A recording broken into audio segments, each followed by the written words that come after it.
Hello and welcome, everybody. My name is Cathy Eason. I am the Chief Science Officer at Berkeley Life, and I couldn't be more excited today to be interviewing one of our esteemed Scientific Advisory Board members, Jason Allen. We are here to talk about connecting the dots of nitric oxide, estrogen, and menopause. And I'd like to introduce you to Jason with just a little bit of information about his extensive background. Jason hails originally from the UK, where he completed his undergraduate degrees and then moved to the United States to coach soccer. He ended up staying, finished his PhD at Louisiana State University, and completed 12 years as a faculty member at Duke University Medical Center, where he directed a non-invasive vascular research laboratory. He also went to go on to direct the clinical exercise and rehabilitation program leader for the clinical research for the Institute of Sport, Exercise and Active Living at Victoria University in Melbourne, Australia. And now he directs the exercise physiology graduate program in the Department of Kinesiology and holds a secondary appointment in the Division of Cardiovascular Medicine and doing cardiovascular research at University of Virginia. Apologies for bumbling through this. While there's so much in your extensive history, I wanted to get it right. You are a fellow and a registered clinical exercise physiologist by the American College of Sports Medicine and a registered vascular specialist by Cardiovascular Credentialing International. Jason Allen, welcome. Thank you for being here today. And how would you sum up your own bio for all the things that we just talked about? Well, thank you, Cathy. I appreciate it. I'm glad to be here. When you've got a bio that long, it just means that you're old. Is the way that I would sum it up. Yeah, I'm a really a vascular or cardiovascular and exercise physiologist. And most of my career work's been done looking at clinical populations and really sort of, I got into this from I loved biology and I loved sport when I was in high school. And so I decided to look at the biology of sport. And then I kind of realized, I was more interested in disease processes and function as opposed to, elite athlete kind of approach. And then I sort of, worked out that healthy people's arteries responded different to unhealthy people. And then so like, what are the signals behind that? And then we started to dig into nitric oxide and looking at that kind of stuff. And then we've just been pulling on that thread ever since for the last 25 or 30 years, I guess now. So you really are one of the leading experts in all things nitric oxide. I've been doing it a long time. And so you end up with a lot of information when you get invited to talk about it in different places. So I guess if that's, I always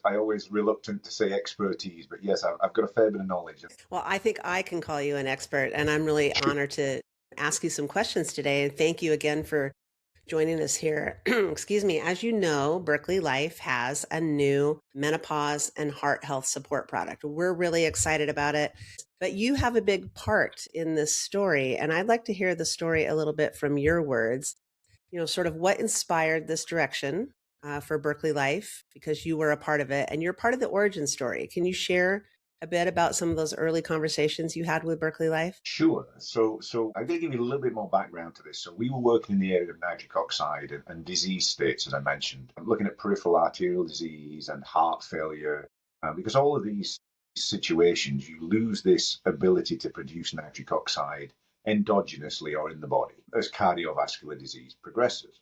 And so we were looking at that, and then COVID struck. And we couldn't bring any patients into the hospital. And so we decided we still needed to be productive and have PhD students that needed to graduate on time. And so it was like, what can we do now? And so we looked around. There's an awful lot of healthy young males and females in the university. And so we decided to look at, some of this information on nitrate that we're talking about, inorganic nitrate, has been used as an ergogenic aid. We'd been using it more as a clinical therapeutic. But we decided to look at male versus female because there's a really, as with most things, females were vastly understood.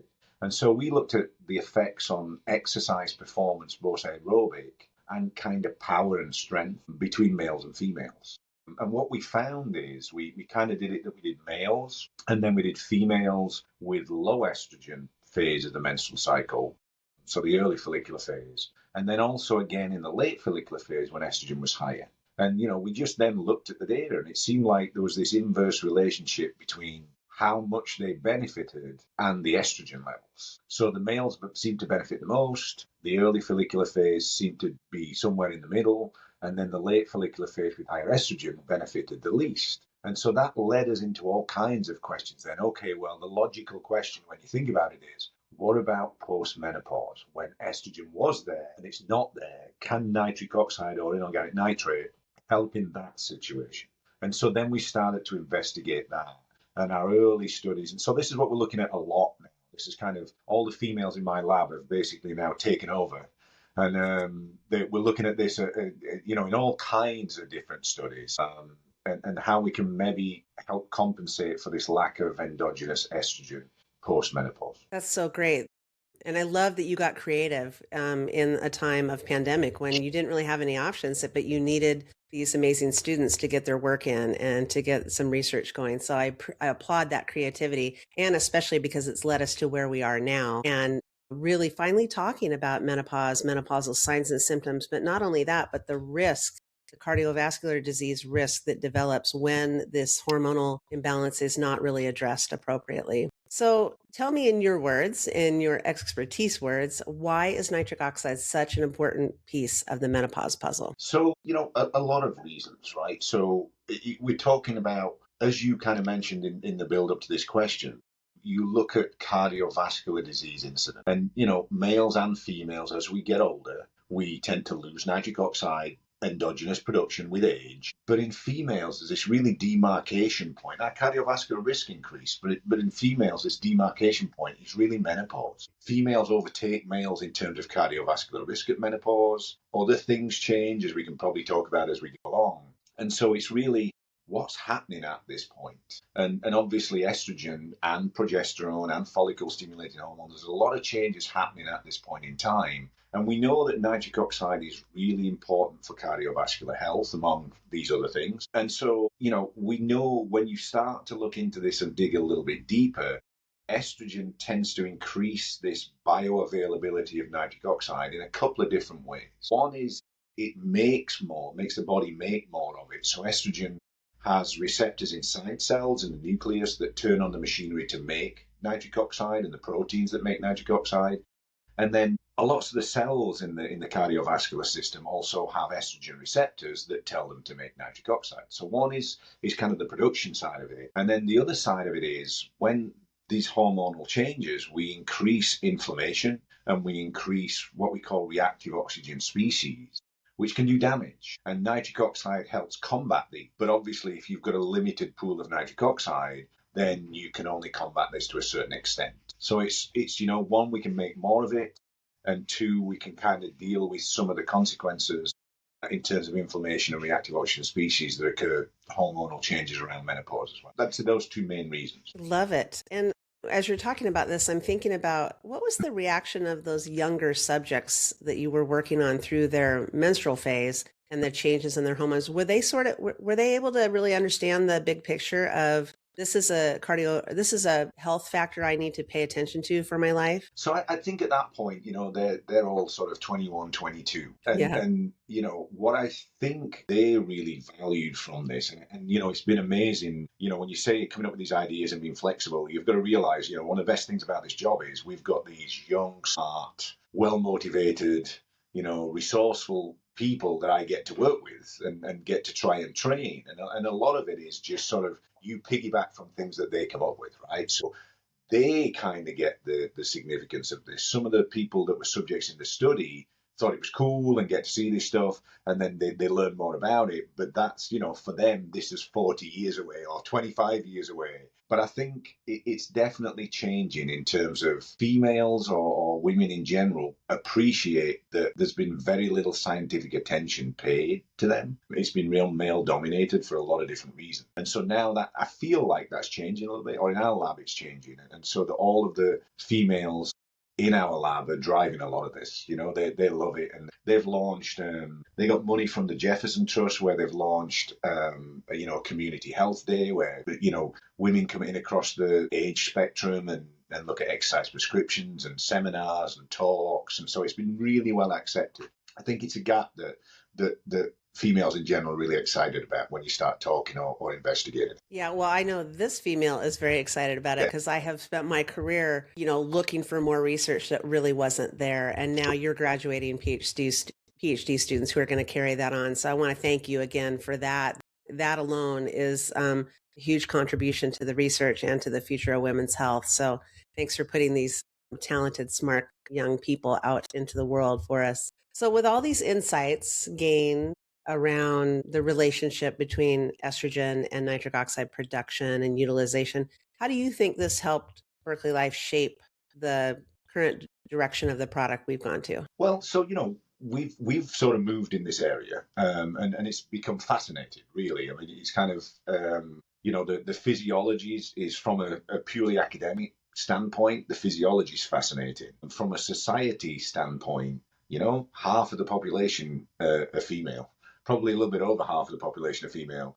And, there's 30 years or so spent postmenopausal, right? And so that's a tremendous societal kind of value to this as well. And so, I was asked really, like, what do you think would be, given the stuff that we do in inorganic nitrate and health benefits, who do you think can get the most beneficial impact from this? And we've done a lot of stuff in peripheral arterial disease and things like that. And there's several large multi-center trials happening. And so to me, this window of postmenopausal females was really the area that it can have the biggest impact. I love that you bring in the societal impact because, as an instructor of nutritional therapy courses for many years, I always taught that menopause should be equated with some of the greatest women of our times and some of the most wisdom and insight and proactive collaborations have come out of women. We think of the very famous women of the world, the Mother Teresa's of the world, if you will. But I think this is an exciting piece for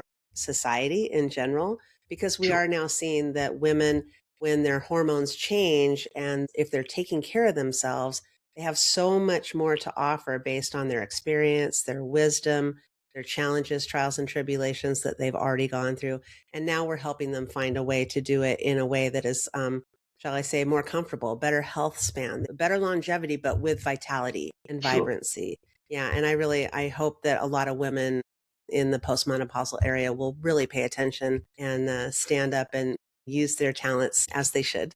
So I let's no shift comment gears. on that. I agree. No comment on that. I agree completely. Well, thank you. Okay, let's shift gears a little bit and tell me, what do you think is the impact of taking sort of a systems based approach to menopause? That's definitely the way I work as a nutrition therapist. So tell me Sure. how you see it from a research standpoint. So, I mean, when you look at a lot of these things, and menopause especially, so it's a system like change. You can't pin it down to one, but even you can't pin it down to even one hormone or one kind of outcome, right? So it affects body composition, bone mineral density, cardiovascular disease risk we talked about accelerates a lot postmenopausal. Not to mention things like, mood, sleep, brain function, physical symptoms that affect quality of life and just sort of emotional state. And so I don't think you can approach it anything other than a whole system approach because it affects so many different things. I often say that I have not found a body system that nitric oxide doesn't play a role in. Would you say that's true, that every system in the body has an impact? As a scientist, I hate to say definitive statements like every, but yes, Right. I would say, that we know that, a signaling molecule, nervous conduction, cardiovascular disease, exercise, muscle contraction, you can name a plethora of these. So I think we're very close to saying every single system. Yeah, I feel okay with that. Okay, good. Yeah, I would agree. I tend not to say always. Yeah, I don't say never yeah, because we are such bio-individual, unique people, and we're still learning about our physiology, even though we absolutely. know so much more than we did when both you and I started our lines of work. Okay, let's get into a little bit of the science around menopause. And what do you think is the most misunderstood part of menopause physiology? So, I'm a little biased because I'm an exercise and a vascular physiologist. And so it's kind of one of those where I don't really want to step out of, and I'm male, so I don't want to step out of my lane too much in terms of my subjective experience as well is pretty limited with that. But this whole area is understudied. Right. So there's so much of it that we don't actually know. I mean, if you think about, so if you would ask me that specific question, the most misunderstood part, like the perimenopause part, right? That would be, I would think that, we have a little bit more of an idea of postmenopausal now. We're getting a better picture of it. Although obviously the Women's Health Study really, by only examining women that were 10 years post-menopause, kind of led us to, no estrogen for 10 years, and then let's give them some estrogen, and negative things happen. And so that time from menopause as what's more effective, I think, is one of the things that we're getting a better idea of it.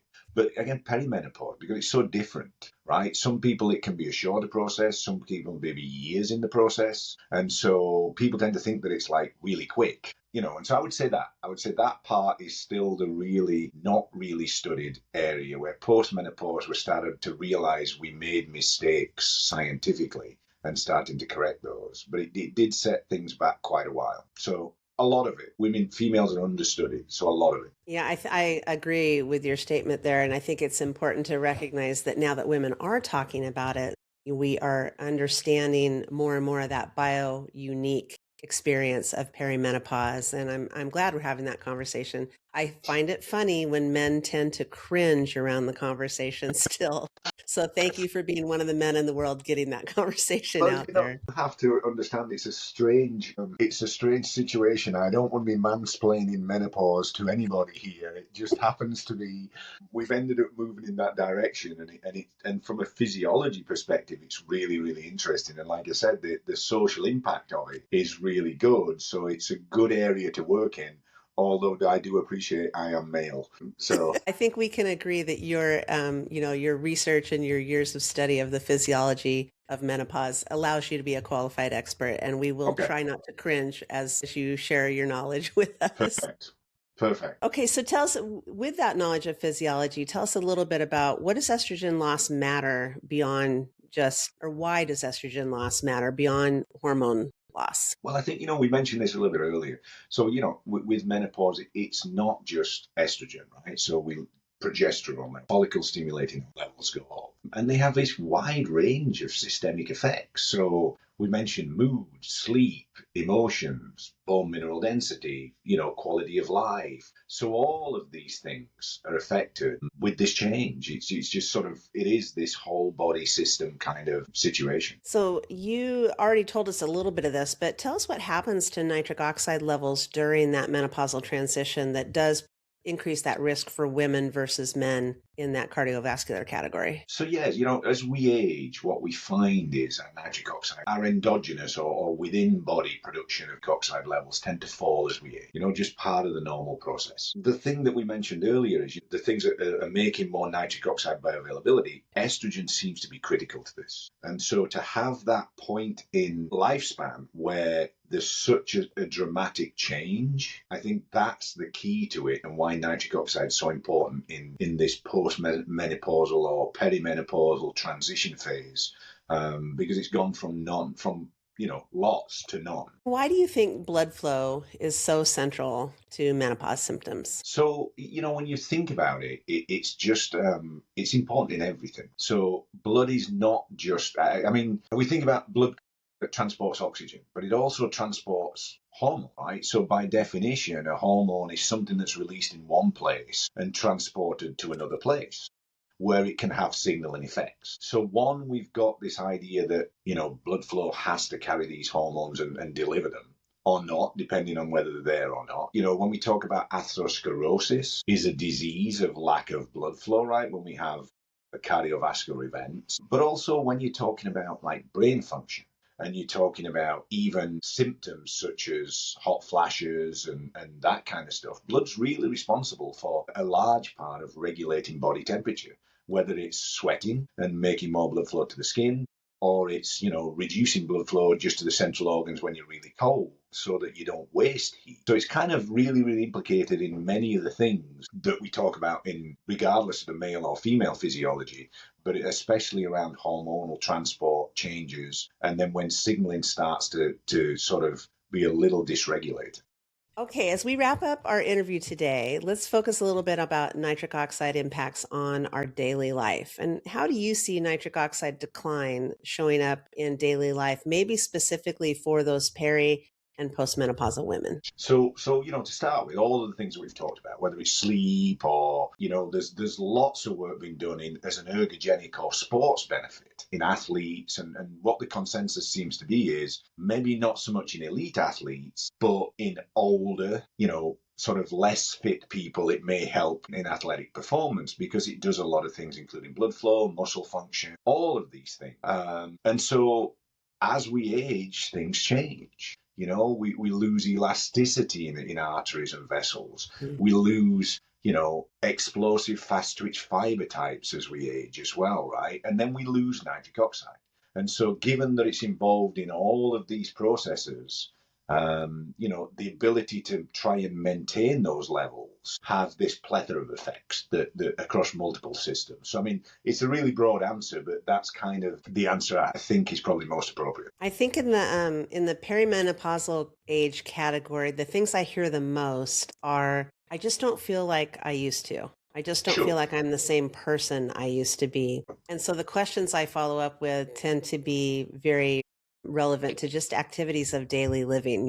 If you are, carrying a big heavy bag up a flight of stairs, are you winded at the top? Do you find yourself stopping more frequently during the middle of your exercise routine and all those kinds of, do you find yourself parking closer to the front of the grocery store parking lot because it seems maybe more of a challenge to walk from the back of it? So I tend to ask some of those just day-to-day questions that will help women understand that what they're feeling is valid and it's not just age related and there is something they can proactively do about it. Yeah, and it's that again, what you said earlier, I think is key to it. And when we have that approach is, you know, we are living longer as a species, right? We're extending our lifespan. And are we really extending that healthy part of that, right? And if you again look at it on a societal perspective, from a personal perspective, you would like that to be the case, right? You want to avoid this loss of independence and physical independence and being able to do tasks of daily living as long as possible. And so that seems to be where, and even if you think about cost to society in terms of medical costs, in the last sort of 5 years of life, most medical costs come in. And so it's kind of like, can we have some impact in that whole area and have an extended health span? Yeah, I think that's key. And females obviously have this huge inflection point around menopause that changes things much faster than it does in males. Yeah, I can't quote the numbers exactly, but it's the cost to the healthcare system just in the United States for women with cardiovascular disease is in the billions. It's something like, it's tens of billions of dollars in everything from, just medical costs and lost wages and, family structure decline, all that. So I'm glad we're talking about this so we can get more of Yeah, your graduate students and your PhD students to think about these kind of real world societal sure. impacts. Okay. Another question. What surprised you most when you connected estrogen and nitric oxide decline? What was the big aha moment for you? I guess, surprised is probably not the way I would think about it. I think the obvious elephant in the room was increasing cardiovascular disease risk at menopause. And we know that nitric oxide plays a huge role in cardiovascular disease. And then, that was kind of the initial aha, we've put all this together. I don't really think it was, I think it's logic.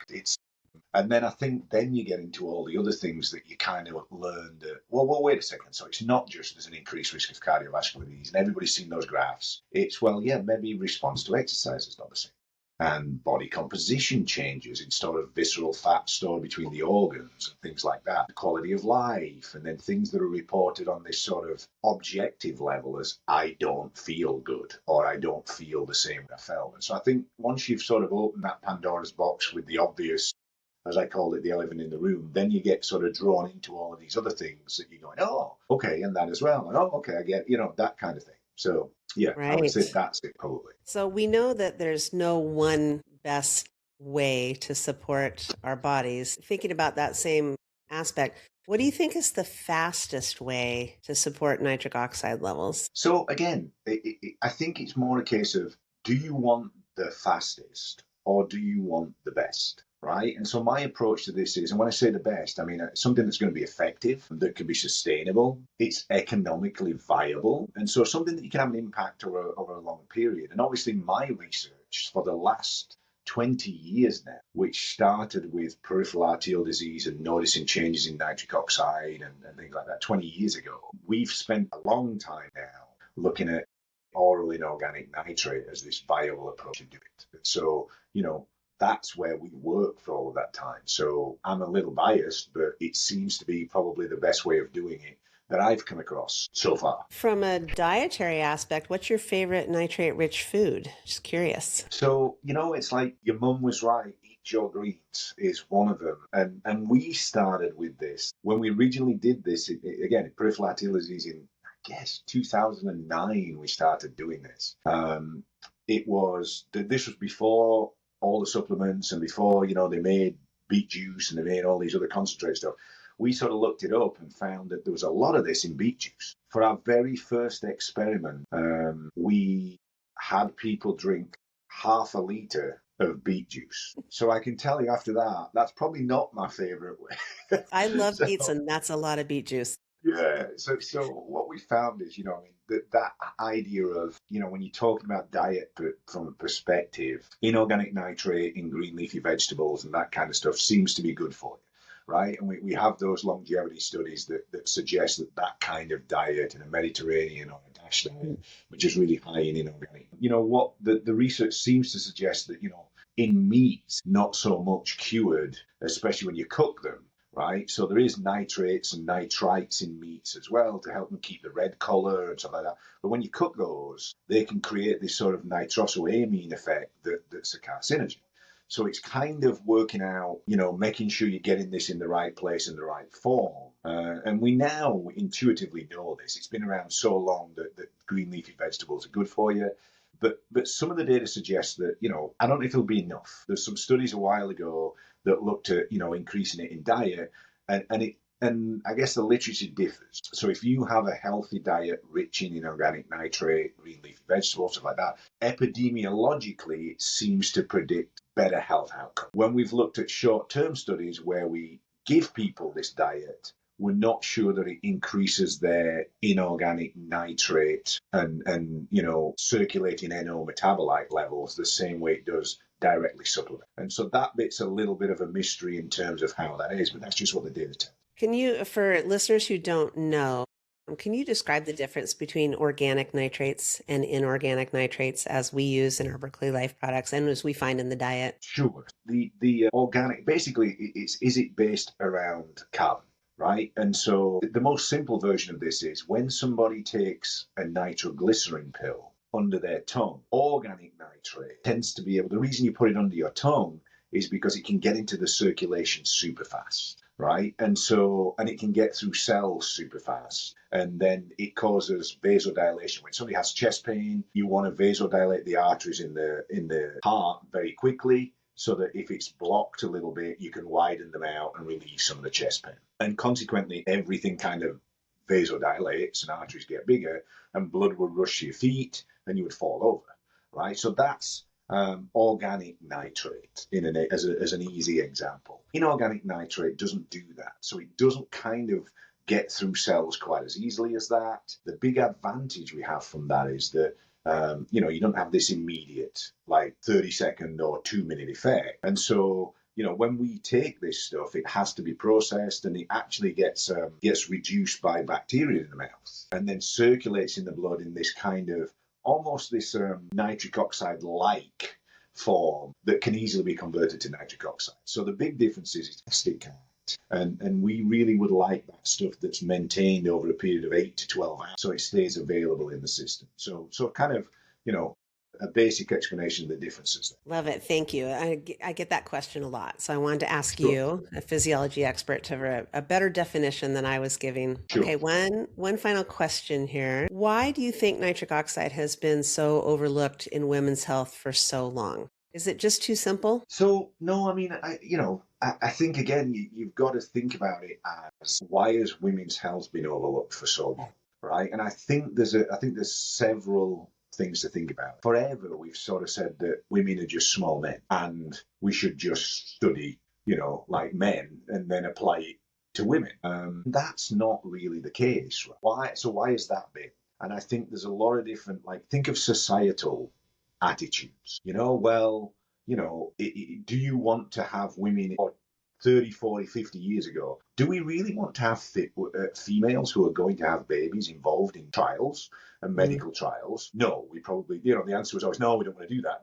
They're not robust enough, or they're not capable, or they're not whatever. And then also, as a physiologist, a straight scientific part of it, females are harder to study because of the variation. So on a monthly basis, hormones fluctuate and change, and you might get a different response, and so that makes it harder, right? And so I think there's some barriers that are genuine economic and time barriers, but I think in the most part, it's been society that's just said, we're not looking at females for various reasons, and I believe that's turning around. I hope. Fingers I hope crossed. so too. I think it is turning around. And I think Yeah. it's a lot of it's due to the work of yourself and other researchers who are really committed to furthering the research in women's health. So again, thank you. Any Well, I think it's due to my experiences, it's due to the women now in science that are driving it, right? It's kind of, I'm a little bit of a passenger on this. My females in my lab have driven it, and it's incredibly interesting. And I think it's worthwhile doing. But I think it's women that are now involved in science have played a much bigger role in driving this. Yeah, go girls. Jason, where can people learn more about the research that your team is doing? They search Jason Allen, University of Virginia. My webpage pops up on there, and so they can see us there. Okay. Just look us up. Look you up. Okay, fair enough. Okay. Anything else you want to share before we wrap up recording? No, no, no. It's I'm as a scientist, I kind of think. I guess one more thing. As a scientist, I kind of think, there's several parts to being a scientist. One of it is to hopefully have good ideas and then have good studies that can kind of explore these ideas. But then the other one is to communicate these ideas to the public, which I'm terrible at, to be honest. That's the part that I do the least of. But then another part is, if you think there's something that's effective, then finding ways that the public can get a hold of this and start to, right? And so that's kind of when Berkeley Life first came to me and wanted to try and do this with a scientific approach, based on science. It was easy to say, yeah, I'm happy to be involved because hopefully the product's going out to people that it's going to have a beneficial effect, right? And I believe that's part of science as well. You have to make these discoveries accessible, whether that's in a commercial company or whatever it is. It doesn't really, and the translation from the bench or the findings in science to the public is a really big step. So that's kind of why I'm involved doing the things I'm doing in this interview, for those reasons. Great. Thank you. Well, we certainly appreciate you on our scientific advisory board.